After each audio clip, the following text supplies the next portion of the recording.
Hello everybody, welcome back to the channel. This is MTG Ghoul Dude, and today we're going to be continuing the Lands That Land series. Today we're going to be picking back up with red. Without further ado, let's go on ahead and get into the video. But, well, never mind. Before we do that, let's go on ahead and I'd like to say thank you for everybody that has liked, commented, and shared the videos over the past couple of years. Everybody new viewers, thanks for stopping by. I really appreciate it. And if you like this kind of content, drop a like, leave a comment, let me know what your favorite red land is. And yeah, I guess that's about it. And let's go on ahead and get into the video. So, starting off strong with the Valakut, the Molten Pinnacle.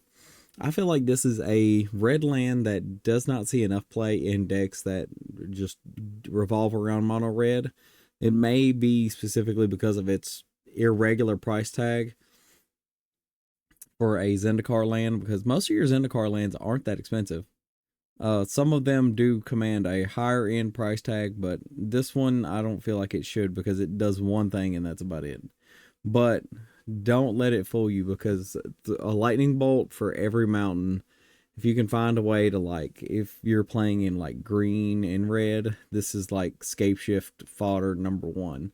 But especially if you can find a way to make all of your lands mountains.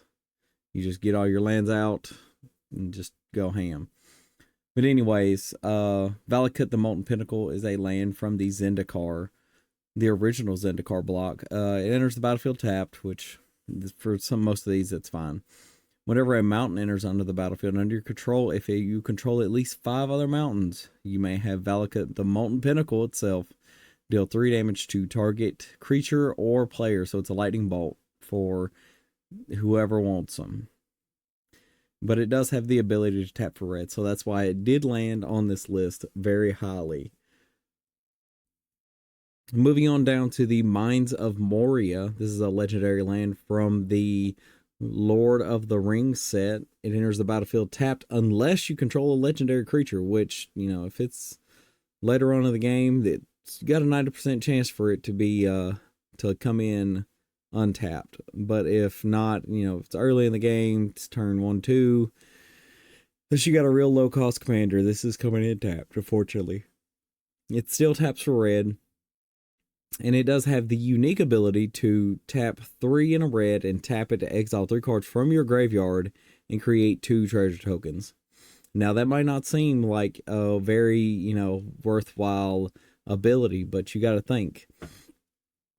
There are spells that count whenever, things leave the graveyard, or, if things go into exile and whatnot. So I would not sleep on this, especially if you are playing those treasure decks that are constantly rolling around mana, trying to get more mana later on down the road.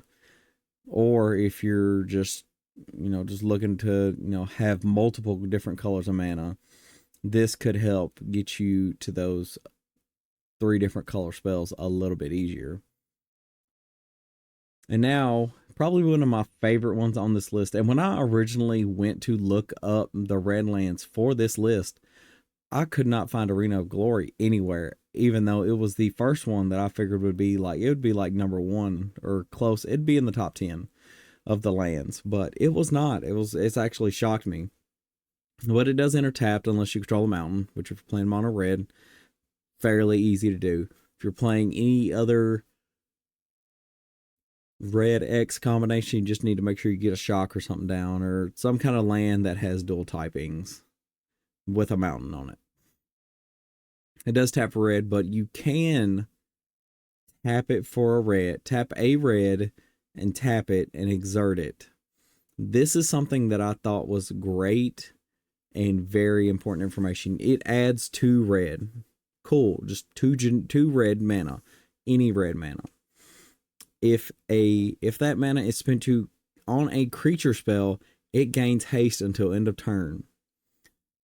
I'm going to let you guys know that if you use each red individually, like say you're playing in a Kaalia deck, guess what? If you tap that red, tap and exert the Arena of Glory, and you have a Kalia, you can play the Kalia, and you can play Dragon Rage Channeler, and it comes in with haste. Both of them, as long as you utilize that 2 reds separately. And I feel like that is what makes this card super busted. And not just in Kalia decks, it could be like in decks where you want your commander to come out swinging fast. Even though you're not going to utilize both red mana on, 2 different creatures. Still a very worthy inclusion if you're looking for a more aggro deck, a more combat focused deck. This would go great in there. And now we get into the tried and trues. Forgotten Cave enters the battlefield tapped. Taps for a red, and you can cycle for a red if you're looking to dig a little deeper. Smoldering Crater. This is another one of those cycling lands. These are always great includes for decks that aren't always needing a perfect meta base, but would prefer to have, not draw lands all the time. And cycling lands are great if you're looking to just kind of try again. So this is one of the ones for 2 generic.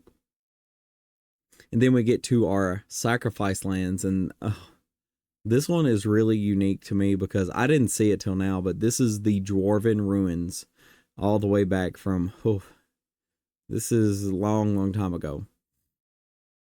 Enters the battlefield tapped. We all know most of these lands are going to enter tapped, but you can tap it for a red, or if you're definitely in need of a burst of red, you can tap it and sacrifice it. My favorite one of these is probably the black, because you utilize the black. The red, not as much. The green, I could say, would actually do pretty well in this situation, but I don't know if I would, I just don't know if I would go along with having like one of each of these in a deck. Like if I'm playing 5 colors or something, I just don't see it happening. But yeah, if you're looking for burst of mana, these sack lands, and if you're playing a color combination that allows you to capitalize on the sacrifice lands to like play them again, that would be amazing. Especially if you have a way for them to enter untapped. It's really cool. But yeah, also a very interesting thing about this artwork, if you look on the right side of the card, if you're watching the video, if you're listening at home, I apologize, you might have to do this later. You can almost make out a face in the hill. You can almost do the same thing on the right side and the left side both. So that's pretty neat. That's pretty cool. Then we have the Dwarven Hold. Excuse me. You may choose not to untap Dwarven Hold during your untap phase. Put a storage counter on it instead. This is the storage counter lands that I really enjoy seeing in monocolor decks, because what's one land as you're, playing in a casual game and you're just kind of setting up your mana for later? I always advocate for these if you're wanting to try and boost your mana later on, because I mean, yeah, if you play it turn 1, you're not going to get land for a good long time. But if this is like if this is your turn 2 and you have like a turn 1 Soul Ring, I feel like you can hold off on untapping this for a while, because hopefully you're getting enough mana to keep moving you forward, advancing your games to your board state and whatnot. But then you can just tap it and remove X storage counters from it, where X is you can remove any amount and get that much red. Still a very worthy inclusion. Mercadian Bazaar, another one of our storage lands. This does not keep itself tapped, but you have to tap it yourself. So if you are in need of, eventually needing that mana, you can go to your untap phase and actually keep it untapped and just use it that turn. Where, the Dwarven Hold, you would actually have to keep it untapped and then use it when you need it. It's the same thing. It's the same principle. They're both doing the same thing. Like they both trigger on the untap step, pretty much, for me, in my opinion, because you're just going to tap it back down. But yeah, I really do enjoy these storage lands. I do feel like the non untaps, like the ones that just allow you to tap to put a counter on them, those are the more superior ones to the ones that don't untap. But the ones that don't untap, you are more likely to forget. But if you can keep up with all of your triggers, I feel like these would be great. And then we have some more of our more utility lands that tap for black. And this list is almost over. This is the second to last one. So if you're waiting to skedaddle, go on ahead and just hold on just a little bit longer. This is the Autonomous Furnace. It is a sphere. It is a subtype sphere land. Comes in taps and taps for red, but it does have the utility of tapping. You can tap a generic in a red and tap it and sacrifice it and draw a card. Once again, great for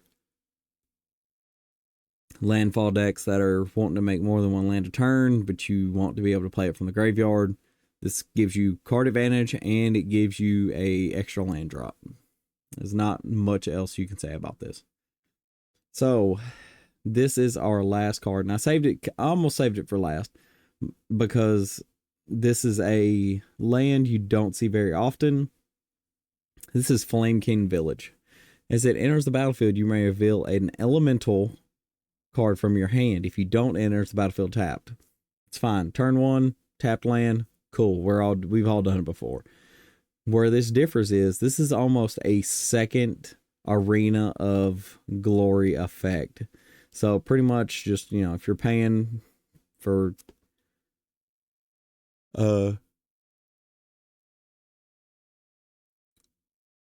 excuse me, I had a brain fart.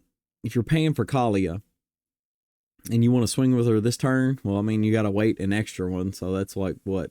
You have 5 mana on the board by the time you finally cast your Kaalia, unless you do some heavy ramping. But other than that, you could get her out on the board and find a way to tap for a red and give her haste. So probably about 6 mana. But yeah, they would definitely see that coming. But to be able to swing as soon as you bring her out would be very useful. Very useful indeed. But that is going to be it for today, everybody. I really appreciate everybody that, like I said in the beginning, likes, comments, and shares the videos to your friends. Show them to your friends. Let them know we're out here just hanging out, talking about janky cards, and just loving Magic. But that is going to be it, and I'll see you guys next. Oh, real quick, I approached a t-shirt company, t-shirt making company probably about a week ago. Still have not heard back from them, but it is what it is. They're really, really good. They're local. I wanted to try and see if I could get something made from them. Maybe, hoping that it turns out good. I'm into like the pocket t-shirts right now, and I'm looking to maybe see if it'll turn out good on a pocket t-shirt. I'm gonna get the logo done. I want to see what it looks like. I'm gonna walk around like a big dork with my YouTube channel name on the back. But it is what it is. I'm proud of this channel. I'm proud of you guys for sticking with me as long as you have. I appreciate it. But that is going to be it for today, and I will see you guys next time in the graveyard.